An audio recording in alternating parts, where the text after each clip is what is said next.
named power amplifiers.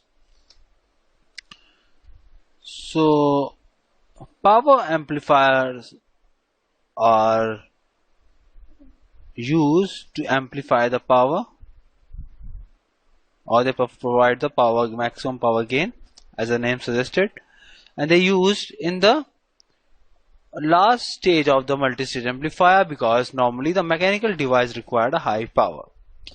So for the beginning, we first consider the parameters of a power amplifier.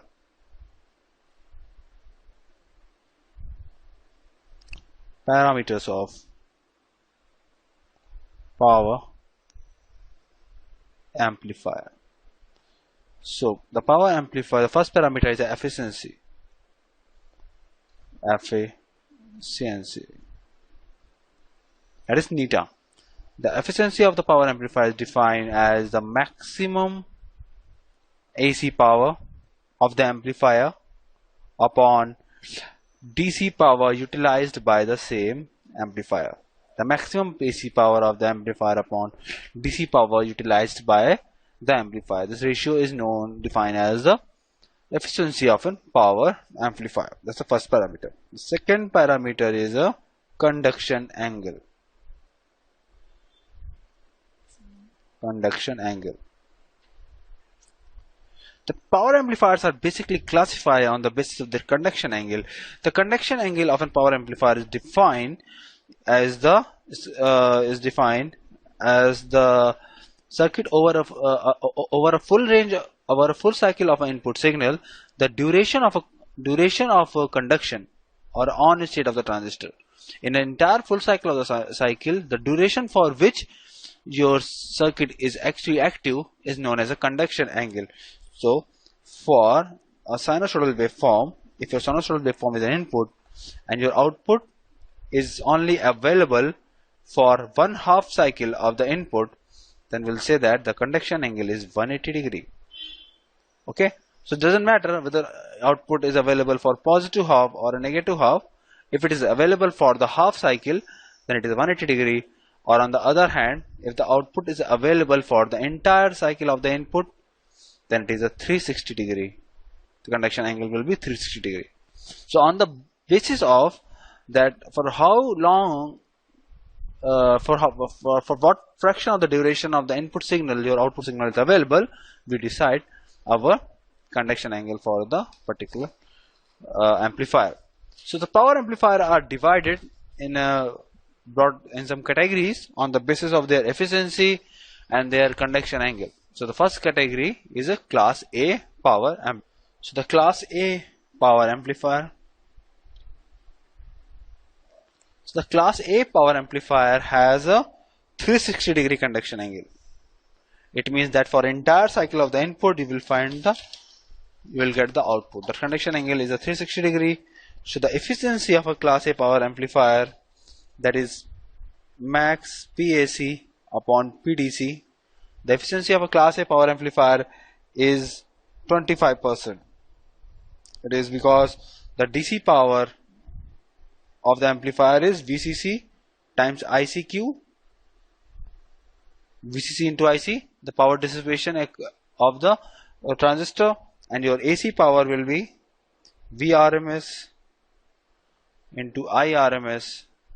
That is, I will say that VM by root 2 and IM by root 2 should become VM IM by 2.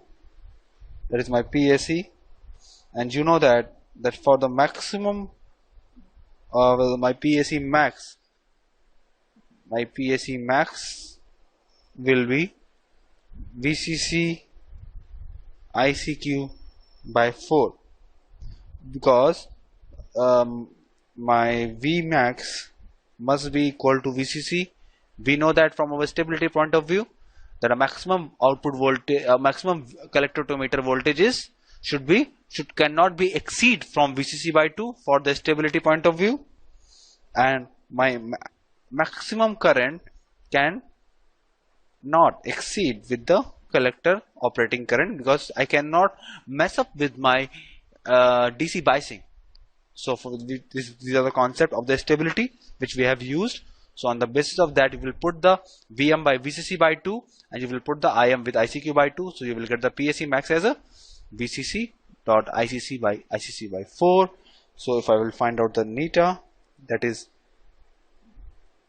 PAC max by PDC, so that into 100, so it is like VCC ICC by 4 upon VCC ICC into 100, that is 25%. So the efficiency of a class A power amplifier is just 25%, which is very less actually. So its a conduction angle is a 360 degree and efficiency is 25%. This is the major disadvantage. Okay, so the major concern is we need to increase the efficiency. So to make something better, the next amplifier is a transfer coupled class A amplifier. So my next amplifier is a transformer coupled class A amplifier. So as the name suggests, the major difference is that in this transformer coupled class A amplifier, we are going to use transformer as a coupling device. You remember in the multi-stage amplifier we have studied about the variety of the couplings. It could be capacitor coupling, it could be direct coupling, it could be transformer coupling. So here we going to use a transformer as a coupling device, right, in the class A amplifier. So if it's a class A amplifier, so my conduction angle is still 360 degree because it's belong to the class A family. For the class A family, conduction angle is always 360 degree. But we need to see how my efficiency is increased by this. As far as the PDC is concerned, PDC is still same, no changes. VCC into ICQ, right? That is still same. But what about the PAC? The PAC is VM IM by root 2, VRMS by RMS by 2, right? But earlier what happened that we have taken that my VCE cannot be greater than, should always be less than equal to VCC by 2 for transistor to be stable, right? So this condition is no longer exists because we have using the transformer coupling. So now my VM can actually go up to the VCC, not just the VCC by 2. That's my PAC max is basically VCC into ICQ by 2. So if I will now my efficiency is, that is PAC max, maximum AC power dissipation and utilization of the DC power, that is VC into 100, that is VCC into ICQ by 2 upon VCC into ICQ into 100. So my efficiency is 50%. So because of the transformer coupling, my efficiency is increased from 25% to the 50%. So that's why transformer coupling class A amplifiers are better than the normal class A amplifier, because the efficiency is higher. But because we have a inductor, so there is always a problem of mutual inductances there. Okay, and the inductor is always have a second order losses, like harmonic distortions are present. So these are the other factors. Your system can have a harmonic distortions. Okay, this power amplifier chapter is entirely theoretical chapter. Okay, we don't have any numericals on it. So it's all about that introduction of the variety types of amplifier. Theoretically, you need to understand that. Okay, so this is the first classification. Next is class B amplifier. So for the class B amplifiers, next is the class B amplifier. So for the class B amplifier, my conduction angle is 180 degree. Means that only half of the only half of the input cycle we have a output, right? So conduction angle is a half. So now the question is, what will be my efficiency that I am interested in? I need to find out. So what kind of circuit system we have? We have pretty much like a half wave rectifier kind of thing. We have a sinusoidal wave in the input, so my output will only present for the half the cycle, so it's like only for positive half. I mean, it's in your wish, you can consider positive half or negative half. I am just considering the positive half just for the case. Okay, so it's a very symmetrical process. You can take any half cycle. So this is the maximum value of the sinusoidal Vm peak. In the reverse side we have minus Vm. This is my on state. When my system is on, this is my off state, and again this is my on state. So let's consider the efficiency. So my DC power PDC must be VDC times IDC. Okay, you know that for a half wave rectifier the average DC value is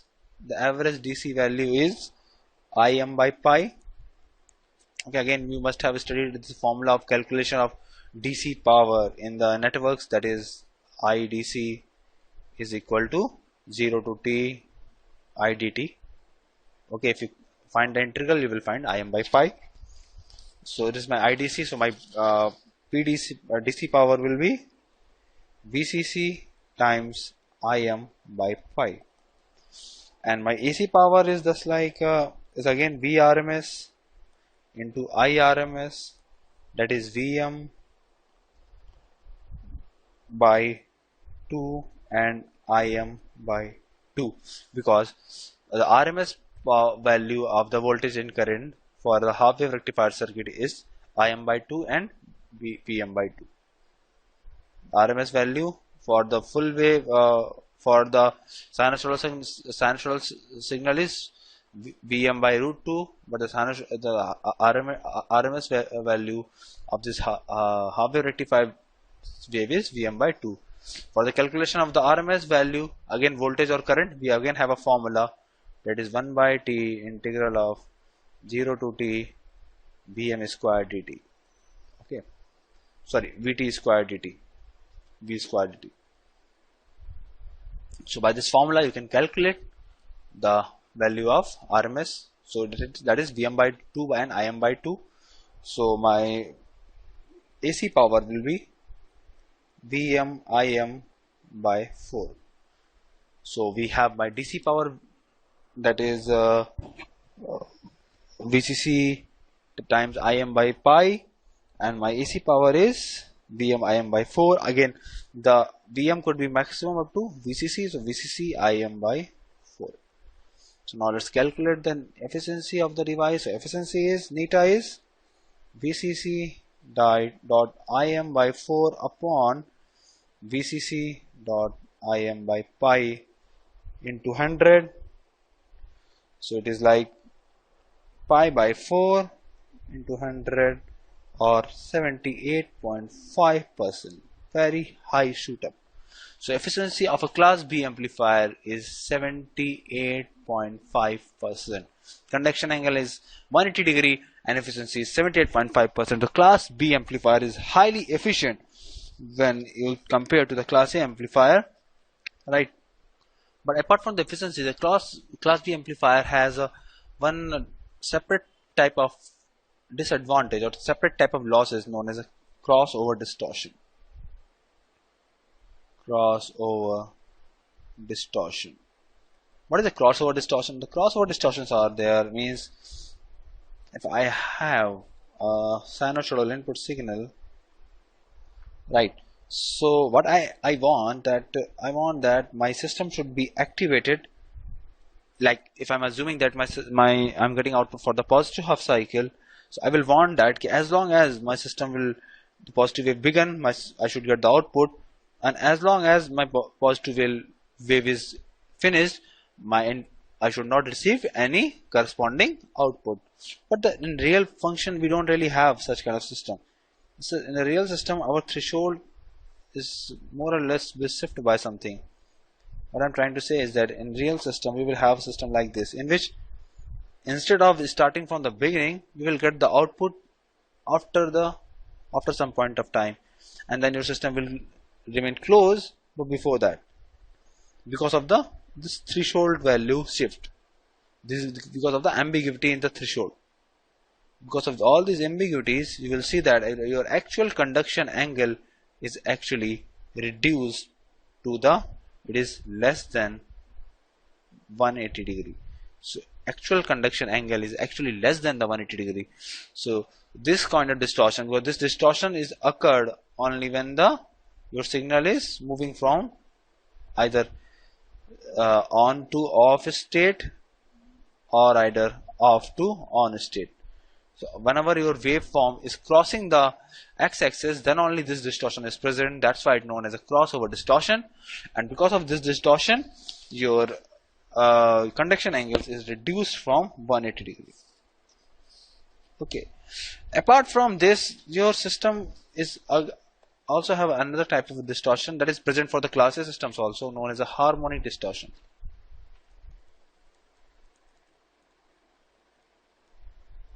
So harmonic distortion is in which you will not only going to receive a principal component of the signal, you will also have its harmonics. Means when I will say IC, so I only expect that I will have a DC ICQ plus AC IC, okay, as a signal, but my actual signal will going to have DC ICQ will present, plus you will have a component of AC IC, that B0 plus B1 cos omega t plus B2 cos 2 omega t. This kind of harmonics will present, right? These harmonics of the AC collector current will going to generate a harmonic distortion that will define by the D, and it will is a square root of d2 square plus dt square plus dn square, where d2 is a second harmonic distortion and d3 is a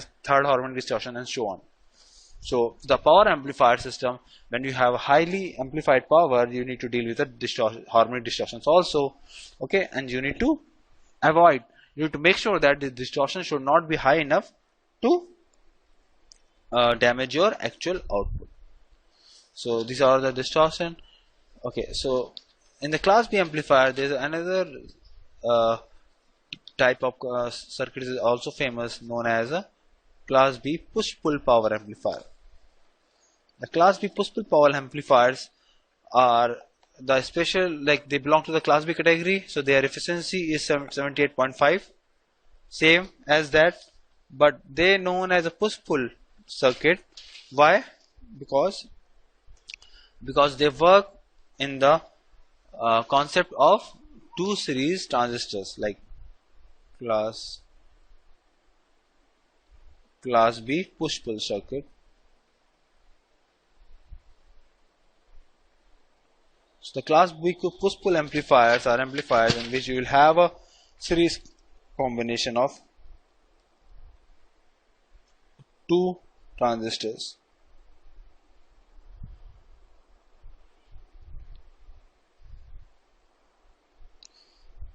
Because in the class B amplifier, my conduction angle is 180 degree only, so I only want that my transistor will going to remain active for 180 degree for half of the cycle. So we will have an input signal V in, right, then the magnetic coupling here, and there is a center tap type of secondary coil. This is my VCC. This is my RL, where I am taking my load V0. So this is the circuit diagram for a class B push-pull amplifier. Okay. So the class B push-pull amplifiers, the major advantage of this class B push-pull amplifier is that the power wastage at the collector load is minimized. Because in the collector load, I am having a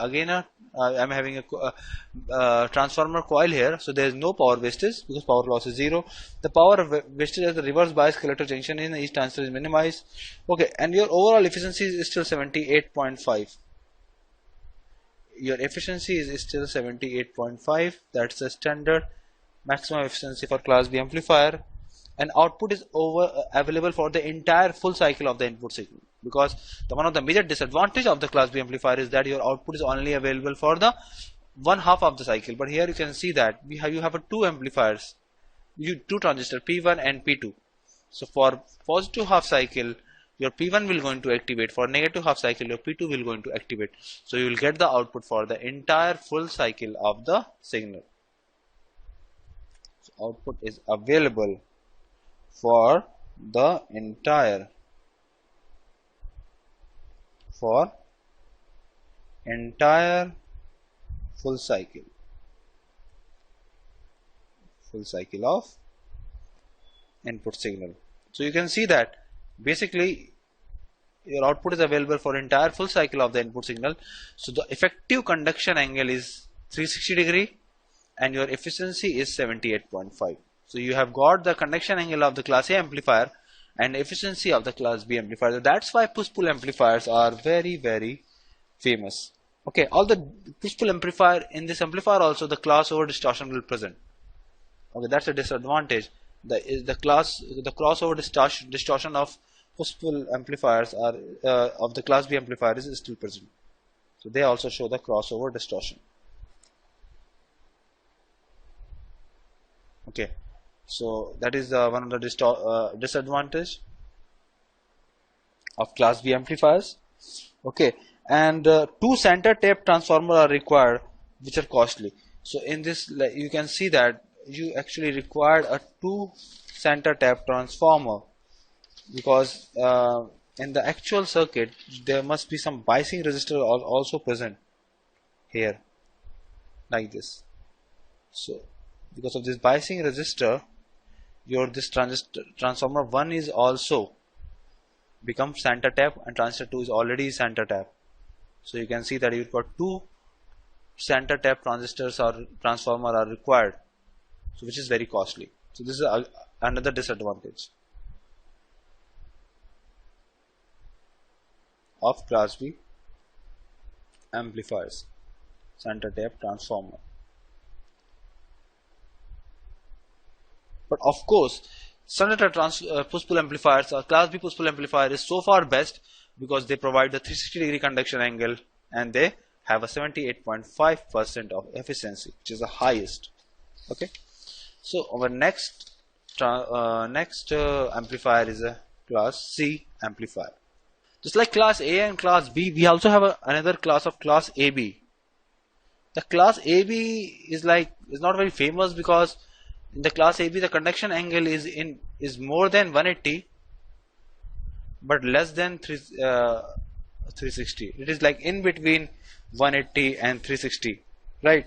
So that is one thing, and the overall conversion efficiency is 78.5 for the class AB. The overall conversion efficiency is still 78.5, but they are not very famous because with the help of class B push-pull amplifier you can achieve 78.5 and you can achieve 360 conduction angle. So that's why they are most famous. Okay, so our next amplifiers are class C amplifier. So the class C amplifier is also known as a tuned circuit amplifier. So class C amplifier is work in the principle of tuned circuit. So it is they are based on the LNC. Okay, in the class C amplifier you will have an inductor and the capacitor in the output terminal. So the circuit will going to work effectively only for the resonance frequency. So these kind of circuits are very, very efficient.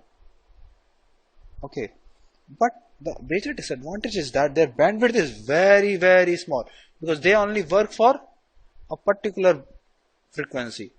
So circuit like this has a very, very limited application because of that, because you can only work for one particular frequency for which your output tuned circuit gets resonated. Your conduction angle is less than 180 degree. The conduction angle of such transistors are less than 180 degree, but their efficiency is more than 95%. That's a major disadvantage. The efficiency of a class C amplifier is more than 95%. Okay, but the bandwidth is very, very limited. Okay, and class C amplifiers have a very high order of crossover distortion. You can see that because the class C types of the amplifier is only activated for the very small duration for which the circuit will attain its resonance frequency of the entire signal. So because they were activated for a very small duration of the input signal, okay, so because of that you have a very high it's like your conduction angle is very less. It must be less than 180 degree, because the circuit is only activated for very small signals. Okay, and because there is no fixed range in which where to start and where to end, that's why the crossover distortions are very high. And one of the major disadvantages is that even the nature of the signal is not even sinusoidal. You cannot say this signal is sinusoidal because your output is present for such a small duration of the input that the nature of the signal is lost. I mean, the nature of the information itself is lost. Your signal itself is corrupted. Its change is like somewhat behave as a wave shaper circuit. Okay, so that's why the class C amplifier have a very limited use. But again, having said that, the efficiency of the device is 95%. So in the power amplifier has a very important use because they are used in the final end, in the last stage of the multi-stage amplifier, because they have a very high power. The power amplifier has a very high power gain, and so that mainly they use to drive the mechanical devices like audio systems, like CD writers and all. So on the basis of their conduction angle, we have defined certain categories of the power amplifier. The first category is the class A, in which the conduction angle is 60 degree. But if you know that the efficiency is just 25%. It's a very poor kind of amplifier. So then we have improved with the transformer coupled class A amplifier, in which your efficiency is improved to the 50%, which is okay, good. But the major breakthroughs come with the class B amplifier, where the conduction angle was 180 degree only, but efficiency is 78.5, which is very high. But again, we have the drawback that the conduction angle is 180 degree only, so signal is only available for the half of the input signal. So to avoid that, we have used the push-pull kind of device. So the advantage of a push-pull device is that amplifier is that your efficiency is still 78.5%, but you have a 360 degree of conduction angle, right? Just like it is a win-win situation. But the class B amplifiers have one disadvantage, that they have a crossover distortion. The crossover distortion is that their system will not start at the starting point, and it will not end. It will end before the ending point. That's why the effective conduction angle is less than 180 degree. So this problem will rise in the push-pull amplifier also. Also, theoretically, the push-pull amplifier has a 360 degree conduction angle, but it will also have a crossover distortion. At the time of when the signal will going to switch from the positive half cycle to negative half cycle in the in the push-pull amplifier, you will find some sort of non-linearity because of the crossover distortion. Okay, most of time something like in this form, like instead of the sharp changeover, you will have a slow changeovers, right? Something like that. So this linearity will present in the system because of the crossover distortion in the push-pull type, in which you can see that the conduction angle 360 degree, but there is a non-linearity in every crossover. Okay, so this is present because of the crossover distortion in the class B amplifier. Then there is a class AB amplifier, in which the conduction angle is more than 180 degree but is less than 360 degree. Okay, and efficiency is 78.5.